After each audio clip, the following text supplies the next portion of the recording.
super late, but I had some stuff to do tonight, and it ended up running me a little bit later working outside, and so the geese have been out with me, and now they're gonna go ahead and go to bed. And yes, I do often put the geese up late.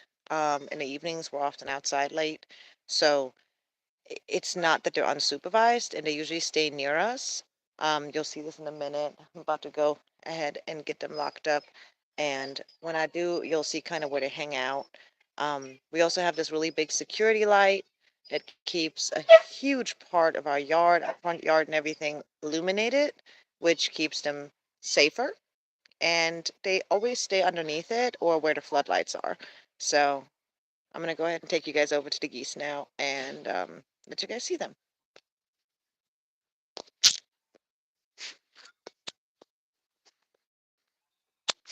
Turn on the light. There we go. See? They're right here. Hi, babies. Hi.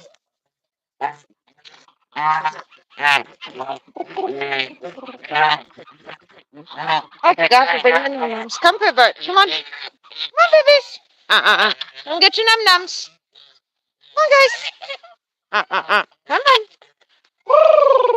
on, babies. Come on. Almost got num-nums for you. Are you coming? Come on.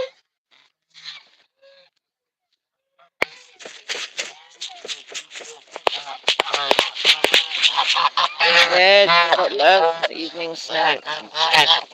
Num-nums. Sexy little booger. Thank goodness we have chickens to clean it up in the morning. Here you go, baby. At every video, I like to let people know I legally own my geese. These are Canada geese. Yes, they are federally protected, but I have the legal documentation to be allowed to keep them. I acquired them legally. At no point have any of my geese been wild. Actually, how I'm able to keep them. These are domestically bred and raised Canada geese from a legal breeder in the U.S.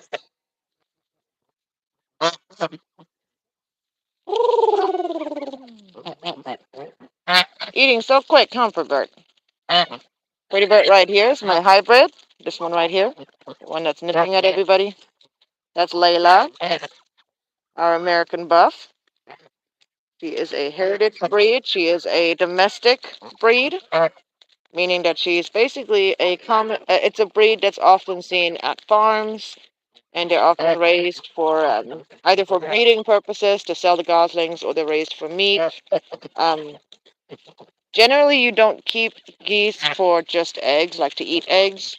Usually, the three most common reasons are meat, breeding, and as pets.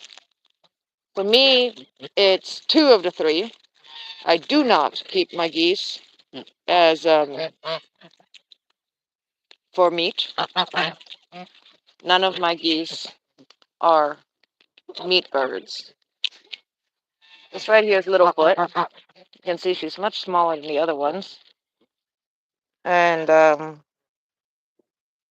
she's just a female.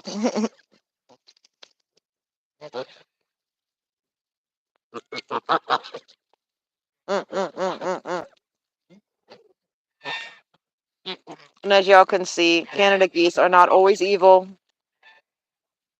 They can be nice. Let me show y'all the cutest adult goose you'll ever see in your life. Wait for it. Squirt! Squirt!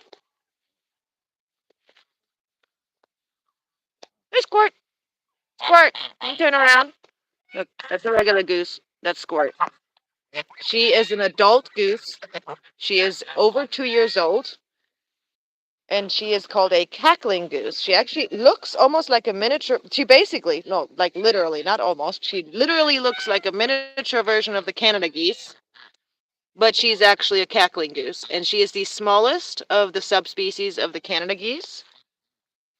And look at that adorable little that she's got. Doesn't she just look like a baby? Don't be mean. She just looks like a baby, doesn't she? Yes, pretty bird. I know you want all the attention. I know. Mm-mm. Most of my birds are hand raised. The only ones that I did not hand raise are Squirt. I didn't get her until she was 6 months old. Layla, my American buff, the golden one right here, golden girl. Her name is Layla Gold. I did not get her until she was 2 years old, but she was raised by somebody who did hand feed their geese, so she is very, very tame. This one right here with the orange beak, I did not raise that one by hand. Layla actually raised that one. That's one of her babies. And that's pretty much it. Um, Everybody else has been raised by me and my daughter to some extent. Like Dino, for an example. Right here's Dino. This is one of Layla's babies, but my daughter raised her up. She's completely tame, very friendly. You can literally hold her up with one hand, like have one hand on her stomach and just hold her up in the air. And she's an absolute sweetheart. And then these ones are this year's Canada goslings that I added to my gaggle. A gaggle is another word for flock, for Canada geese specific, or for geese specifically. Um, and these Canada geese, I have 5 of them that I added this year. They grew up with Dino, and they are now, I want to say what they hatched in May, so May, June, July, August, like 5-ish months old, 5, 6 months old, somewhere in that corner. And they actually hatched on May the 4th. So they're Star Wars babies. May the Force be with them. Anyways, so I added 5 Canada goslings this year, and when you raise them up, they will imprint on you if they don't have their own parent, and their imprint actually lasts for life, which is an absolutely fascinating thing about geese. They're super loyal, even though a lot of people seem to think that they're just these mean animals, when in reality they're not. Cleaning up water, making new water, fresh water for everybody. Hi, babies, it's time to go to bed. Nope, we're not going out back out on the field. We're going to bed. Layla, come on. I need you to be the leader. Yes, I know. You're going to stay with Layla. Hi. Hi. Come on, Goofy. Oh, my goodness. You're so scared. Oh, my goodness. Come on, Layla. It's night-night time. Come on, Pipart. Night-night time. Come on, come get your num-nums. Let's go, Charlie. Uh. Come on, babies. Pipart, are you coming? Come on, Pipart.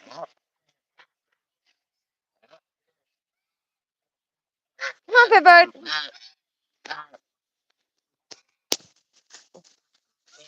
Come on, girls. Let's go. Squirt came in December, almost 2 years ago, December. So she's 2.5 now. That was Pretty Bird's first goose friend.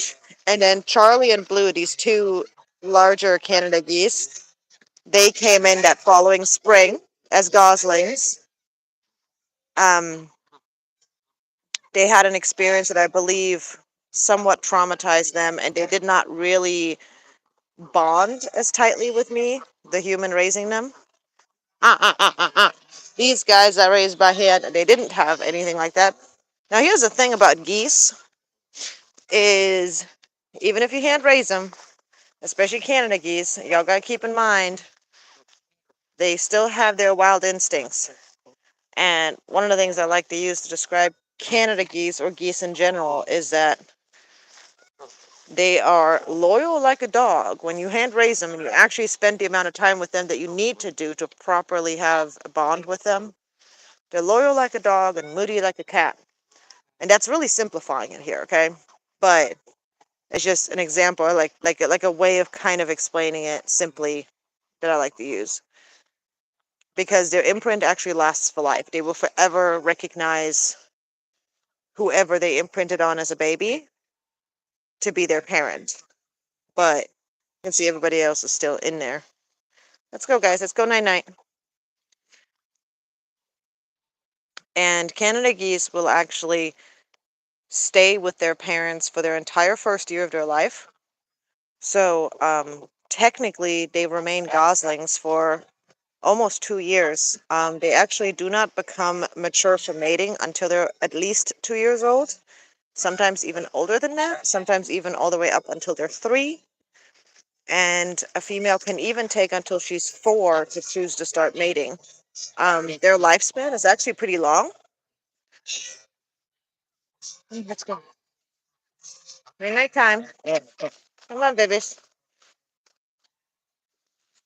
I like to compare them to human toddlers or parrots in the sense that they can be very stubborn sometimes and not wanna literally act like they're about to throw a tantrum.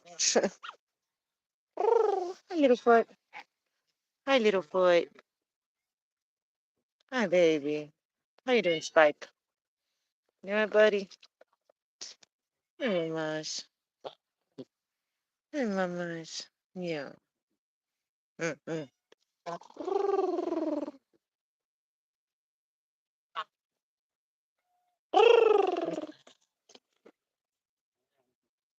Mm-mm. Dino. Dino. Come on, stop hogging the food. Let's go. Mama's gonna put food in there. Come on.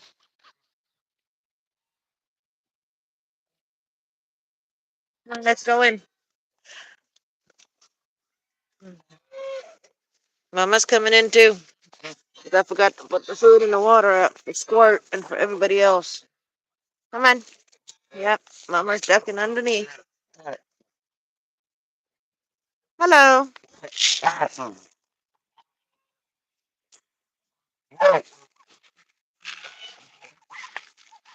There you go, Bert. Num num. Yes, everybody gets a num num. See, I'm in here in their enclosure with them. As you can tell, nobody's attacking me because not only are my geese more friendly, but it's also not mating season. And to most of them, I'm their mother. So they see me as one of them, not as an enemy. Hi, Pepper. Hi, buddy. Hold on. I'll be right back, dude. Do you want me to leave that here for a moment? Here, I'll leave it here for a minute. I'll be right back to get it. Mm-mm. Pivot loves his bucket. Mamas. Mm-mm-mm-mm. Mm-mm.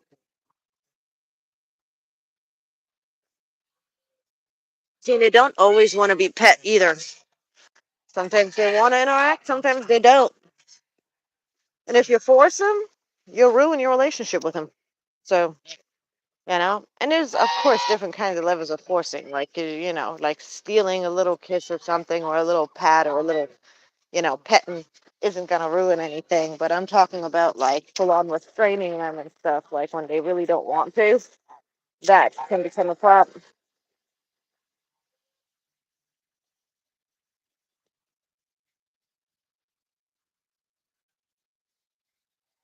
So I make a separate bowl of water and have a separate area for Squirt for food. The reason I do this is because, as y'all saw, Squirt is the smallest one in the flock. And because of that, she's also the most vulnerable to bullying. So just in case, anybody in my gaggle decides to try to bully Squirt, I try to make sure that Squirt has a place to go to hide, and that Squirt has access to her own water and food. And there is 3 water sources underneath this trampoline. The trampoline is their current setup. I am going to either reinforce this for winter soon, or I am going to make them a different one. Here you go, Squirt. Come on, Squirt. Come on, Squirt. Hey, mamas. Come on. Here you go, Squirt. See? She's used to me making her separate piles. Why that pile here, and why that little kennel is right there is for her to use. What you doing, Squirt? Where you going, mama? And Now maybe a couple little piles here and there. Nope, don't chase squirt. Be nice. Don't be a meanie. Don't be a meanie. No, don't shake your head at me. Excuse you. Excuse you. Take off. Mm-mm-mm. There you go.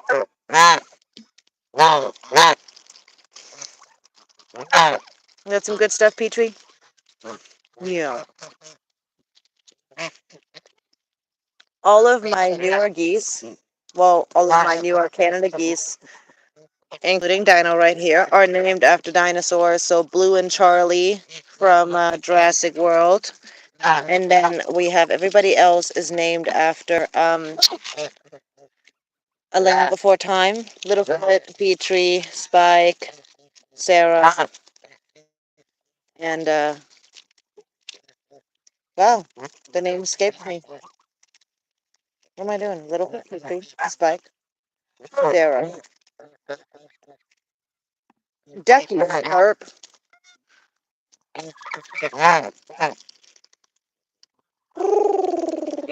I'm literally underneath the trampoline with them right now. Nobody has left because they know it's bedtime. The door's open. But they're in here. They know it's time to go to bed. They know this is a safe place to sleep. This area is actually illuminated by our security light, which you can kind of see right there. See that light? That's our security light. So the area is illuminated. I'll make little extra piles of food in random locations, and I do move this trampoline around on a fairly regular basis. But I make these little extra piles of food in some random locations to ensure that, say for an example, Squirt does not have to fight or compete over food and water. That's why the food and the water is in a few random locations. Why this kennel is kind of offset like this with a space off to the side so she can go behind it or in it. Just like that water jug there is off the edge so that she could run behind it if she needed to. It's not like she's getting beat up or anything, but these are just precautions I'm trying to take to make sure she has some places to go. I don't yet have geese her size, but the plan is next year to actually get a cackling gosling and get a male for her. And the reason why I'm getting her a male actually has nothing to do with specifically breeding itself. It actually has to do with the fact that Canada geese and most wild goose species, well, any wild goose species that I'm aware of, correct me if y'all know something I don't. Excuse me, I need to switch out that water. Yes, I know you guys work so hard on putting a bunch of stuff in there, but Mama needs to clean it up every day because y'all like to go stand in it and poop in it. Excuse me, but that has it. Thank you. Ugh. It's so hard to do this while you're bending down like that underneath the trampoline.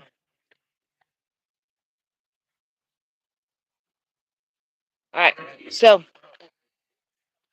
one of the things, um, one of the main reason why I want to get her that mate is to get her a male is actually because see Canada geese and their any of their wild cousins, um, they actually mate for life. So when a Canada goose or any goose finds their mate, and these animals can live 20 plus years. The oldest Canada goose on record was 48. The oldest wild Canada goose was 33. That was shot by a hunter. So, like here in the U.S. on record. So, the point I'm trying to make is that they look for that lifelong mate. It's something that is part of who they are. Something that they look for, for their own happiness. So it's important that if you have geese, especially wild ones, like as in species that are not domesticated. I don't mean take them from the wild because that is a federal offense. Do not take geese from the wild. But species that are domesticated, they mate for life. It's something they look for. The bond that they create with their mate is so deep and so connected Many of you have probably heard in the past about swans and how they mate for life, and how if their mate dies, often their partner will pass away as well. As in the widow or the widower will pass away as well. And this is fairly common knowledge. It's not super common knowledge, but a lot of people have heard about it. And it's actually one of the reasons why swans are often depicted as part of, like, Valentine's Day or love or on like wedding stuff, right? Because they're beautiful, they're white in some cases. Actually, there's many more than just white swans out there, um, but they also mate for life, and their bond is very strong and very loyal. Well, another factor about why they're used is because the mating dance of a swan, and I encourage y'all to look it up. It is the sweetest thing how they do their mating dance. It's actually how the heart shape is created that you often see on photos. How they make that heart shape, it actually has to do with their mating dance. They do a dance where they face each other, and they, like, literally dance, and they sing to each other. It's the sweetest thing.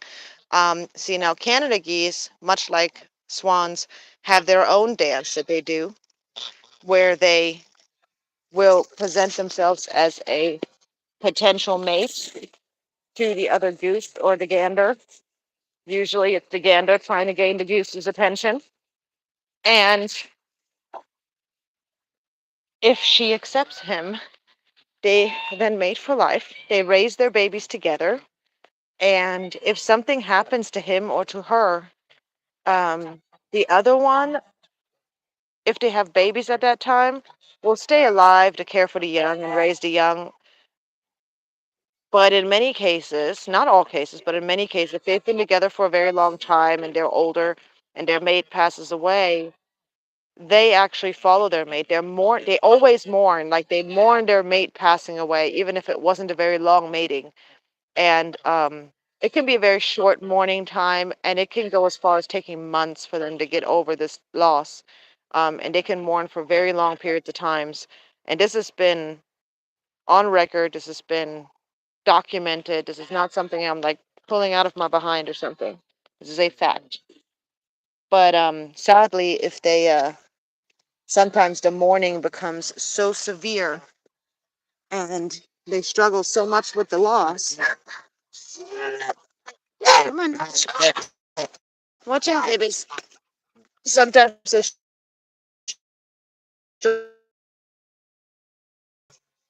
from literally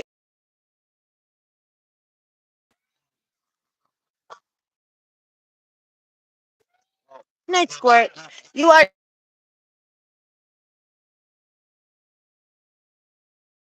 Look at that. It's a regular Canada goose. Here's a cackling subspecies. Isn't she just the cutest thing? She's adorable. Anyway, so geese actually have a lot in common with swans about how they have their mating dance, and if they accept each other, how they mate for life, and they raise their young together, and that if they stay together throughout the year, and that if they lose each other through death, that they actually mourn each other, and like they mourn their partner, and it can go to the point of them even losing their life because they mourn them so deeply. Hey, Layla.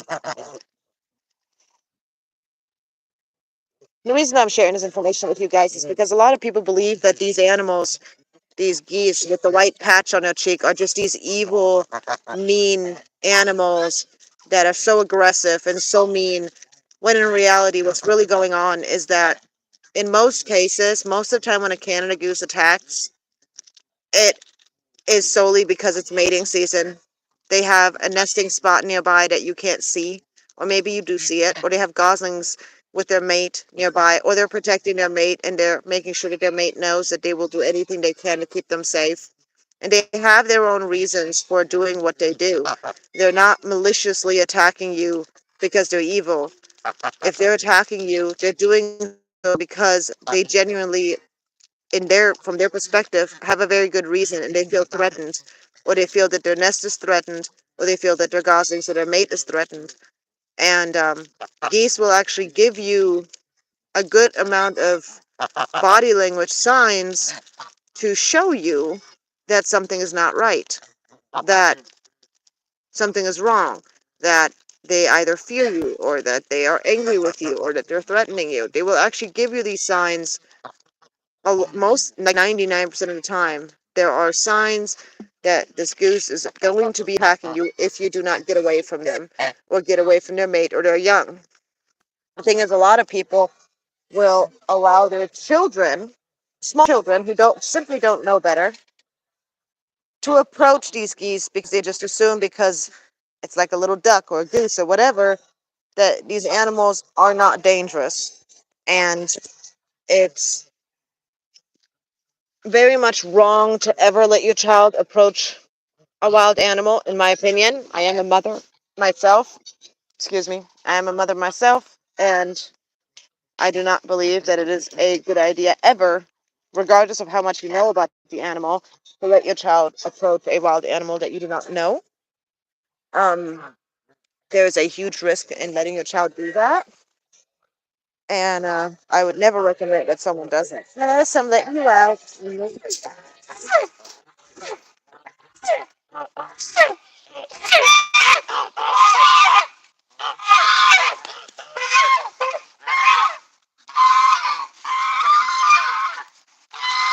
I really wish they weren't so loud. It's late in the evening, and I'm late to do these chores, and it's my fault because they do this loud exclaiming when you let them out. But so these four boys have to actually be kept separate from the gaggle, and the reason why is because they don't get along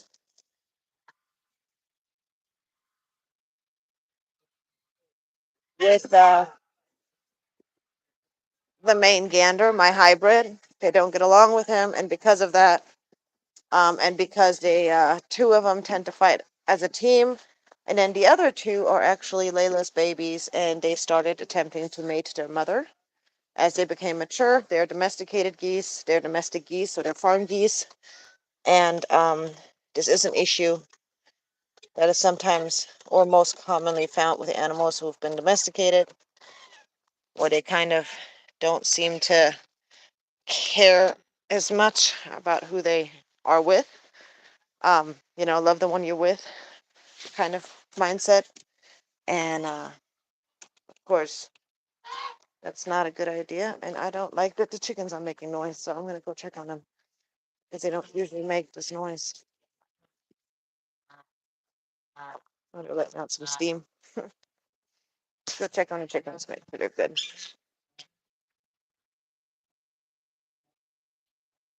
Yes, Mama, I'm going to take care of you. Is there a skunk over here? What's going on here? Somebody broken it? Okay, that's fine. Don't care. What's going on?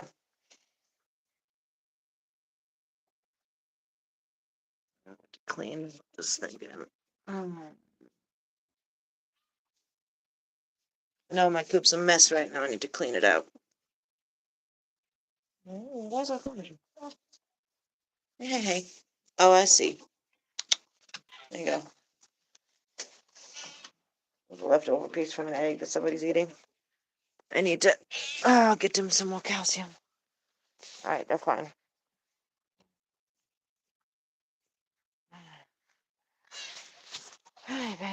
Anyways, that's pretty much it tonight.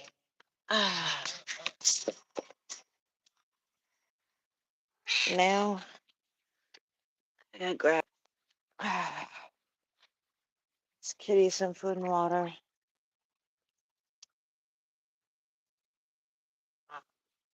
And then I am going to get myself to bed. Anyways, I hope that you guys enjoyed this evening's video. This goose lockup video. The chickens were already locked up. The geese take a little bit longer because, well, they require some water work and food and everything else, so they just take a little bit extra time. But um, everybody's taken care of. Now I'm gonna feed all the kitties. Hi, what's up, Spider-Man? Or Socks, whichever name the kids decided here is her name. Hey, Brownie, what you doing, mamas? Hey, babies. Yeah. Oh, Obie, knock it off. Get down. Anybody in Texas wants some kittens? Y'all let me know. Anyways, y'all have a wonderful evening. Thanks for hanging out.